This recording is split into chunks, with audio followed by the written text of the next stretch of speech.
I am Kesten Rono, and today is day 160 of A Course in Miracles.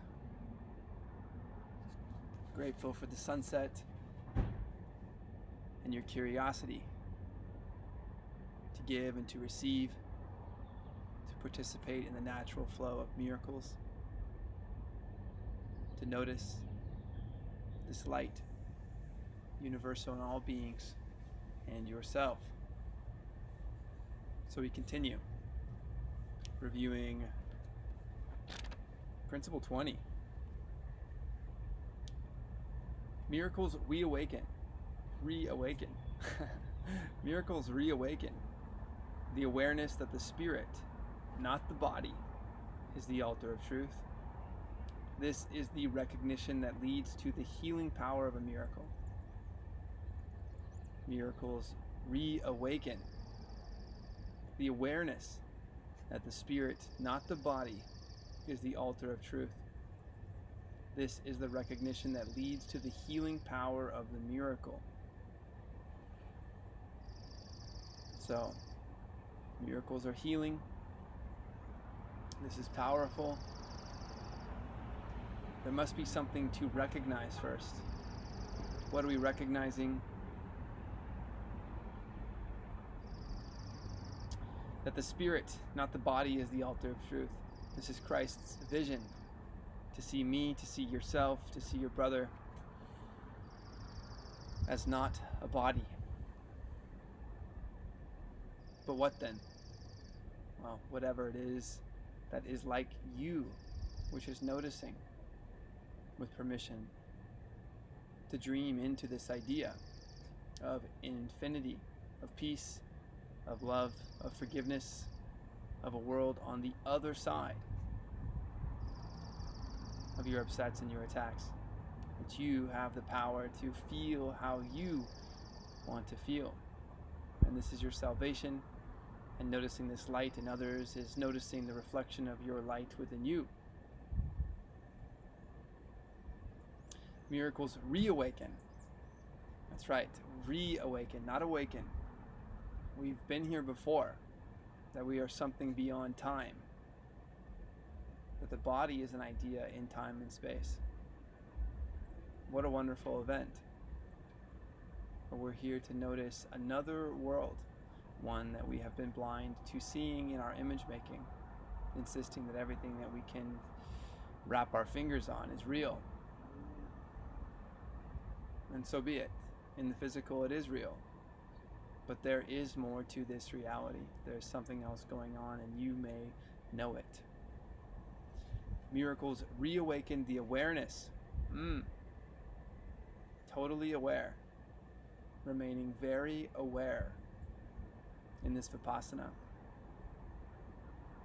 The rising and falling, the pulsing and dissolving of sensation in these reflections.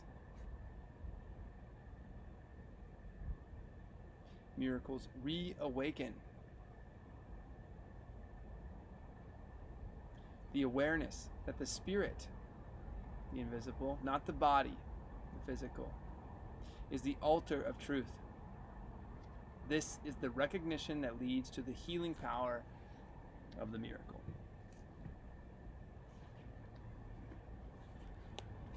Lesson 160. I am at home. Fear is the stranger here. Please try this statement on. I am at home. Fear is the stranger here. Yes, let love abide within our mind.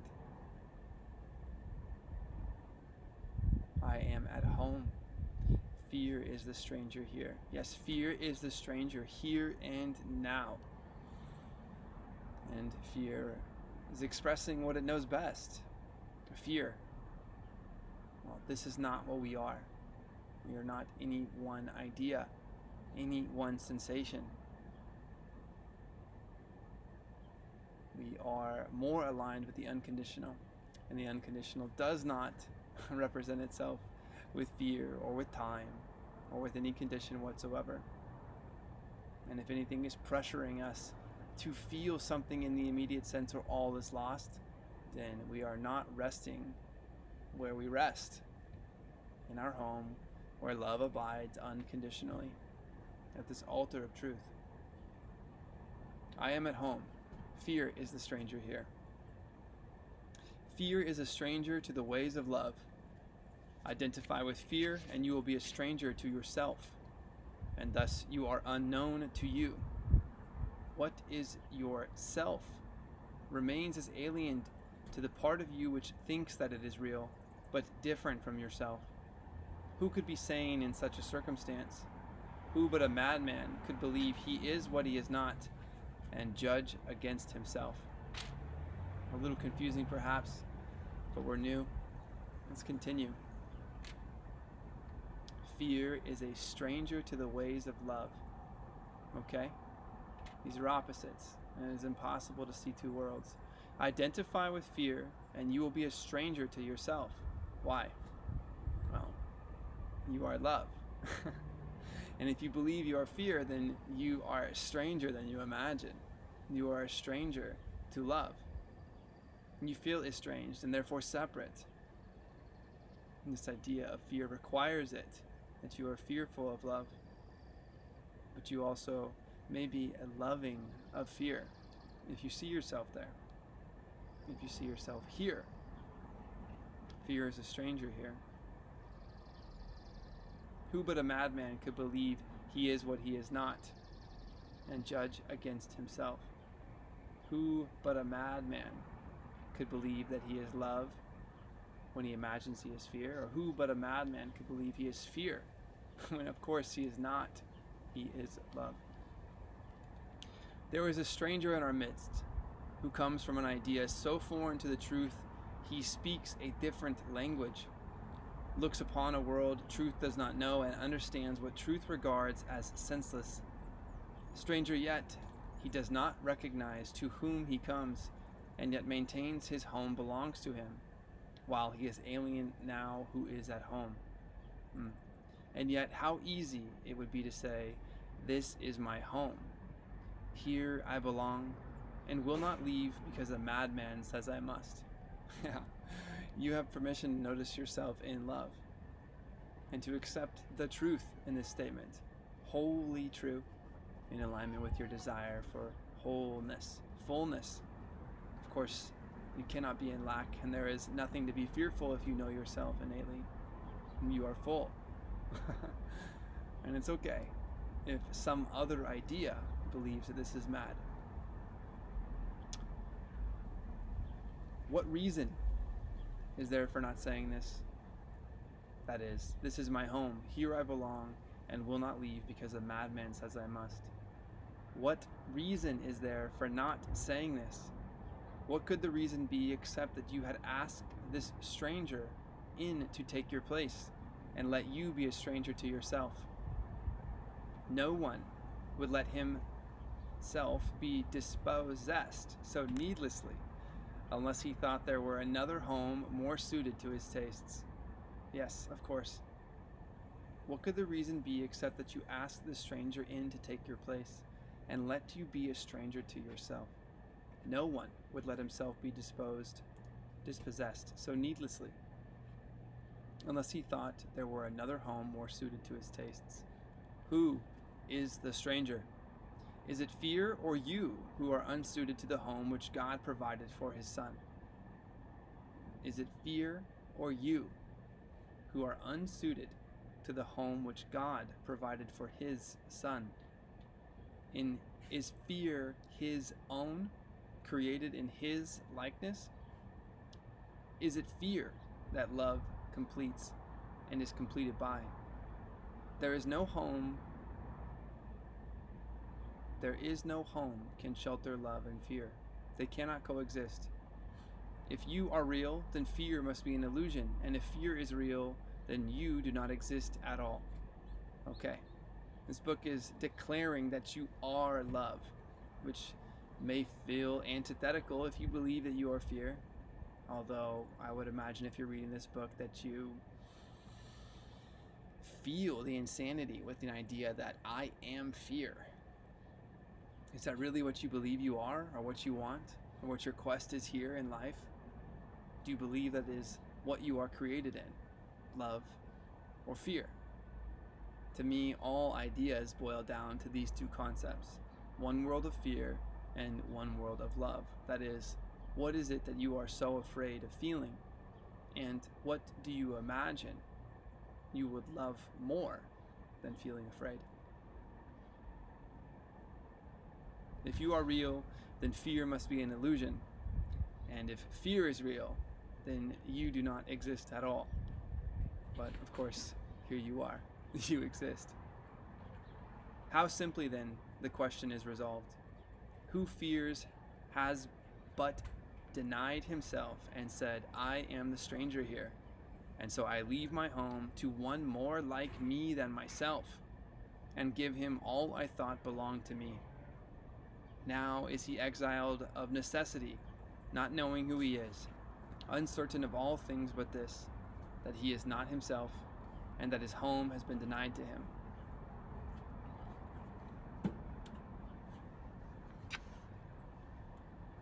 How insane to imagine that of all things you could know, that you do not know yourself. Yet this is what we are stating if we say, what am I? What am I doing? Who am I?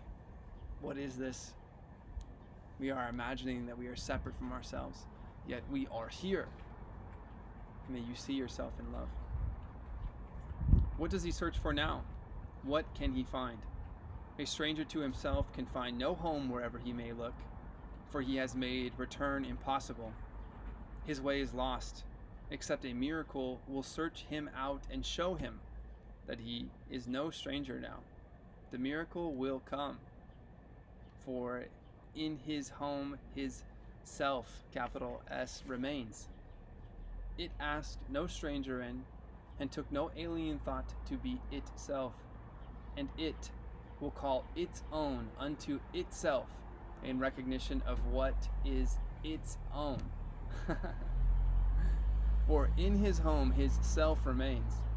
It asked no stranger in, and took no alien thought to be itself, and it will call its own unto itself in recognition of what is its own. That is, whatever it is that you are in truth has never left. It cannot, because the truth must be all-encompassing, that your love is unconditional, that is, without condition. We are speaking of the eternal, not something changing within time. This is the realm of all things adding up to one, where all knowledge is known, where possibly it may be valuable for us to imagine that whatever it is that could be experienced has already happened, that these are past ideas being relived in our madness in the physical, where we imagine that we cannot be already knowingly, lovingly whole. But our true self, should this idea exist, and we imagine it does exist because we exist, and we do not want to exist in fear and in lack, but we do want to exist in abundance and love and peace and truth. So it is. So there is some part of us which appears to be aligned with the timeless, unconditional. And whatever this self is has never left its self. That would be an idea of lack, not wholeness. So it's impossible. This is our wild dream, for us to learn about whatever time is and whatever it can teach us in time, until we imagine that we are in a world where time does not exist and we see only from this lens. This is our true self beyond time. Who is the stranger? Is he not the one yourself calls out? You are unable now to recognize the stranger in your midst, for you have given him your rightful place. Yet is yourself as certain of its own as God is of his Son? He cannot be confused about creation. He is sure of what belongs to him. No stranger can be interposed between his knowledge and his Son's reality. He does not know of strangers. He is certain of his Son. Of course, a Father who can create an idea of consciousness and could do so from the highest position, total knowledge, therefore absolute certainty, born out of love, is what you are. He is certain of this, and your ideas that you are not are your own madness. God, of course, can see it no other way. Today we offer thanks that Christ has come to search the world for what belongs to him. His vision sees no strangers, but beholds his own and joyously unites with them. They see him as a stranger, for they do not recognize themselves. Yet as they give him welcome, they remember, and he leads them gently home again where they belong. They remember. We remember too that this principle, miracles reawaken.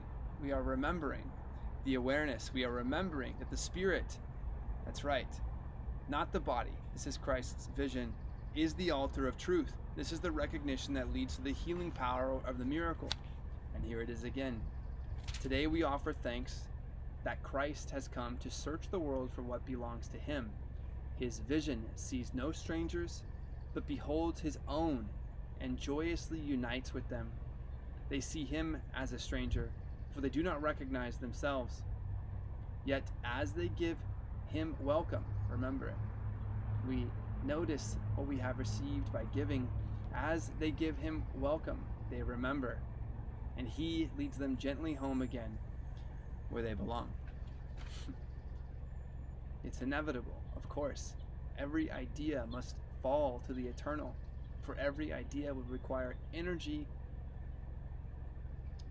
and if it is not the truth, it is not whole. If it is whole, it is asking you to accept it as the truth while not being transparent of what it cannot show you.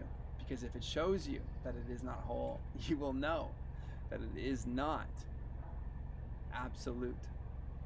All these ideas, therefore, requiring energy across time, begging to be noticed for the truth when they are hoping that you do not notice them in truth. And such, they fall eventually.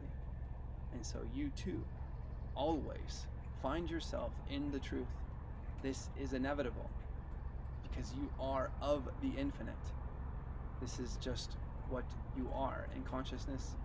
And of course, we remember and reawaken to this idea of Christ's vision that we are light and not a body, that the body is finite, and we know ourselves to be something other than finite.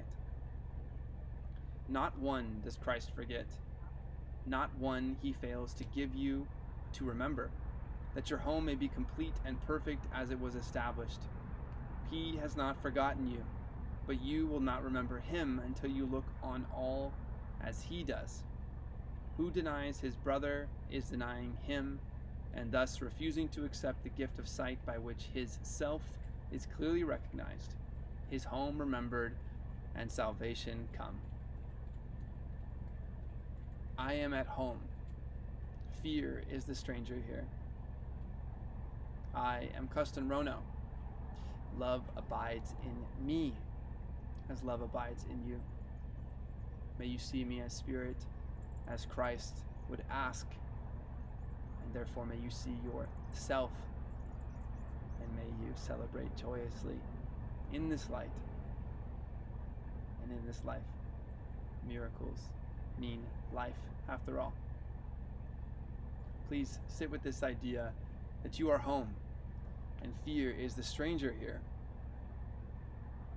You are not the stranger here. You exist after all. Tonight, tomorrow morning, in any hour you can remember, you are home, and fear is a stranger here. Be well.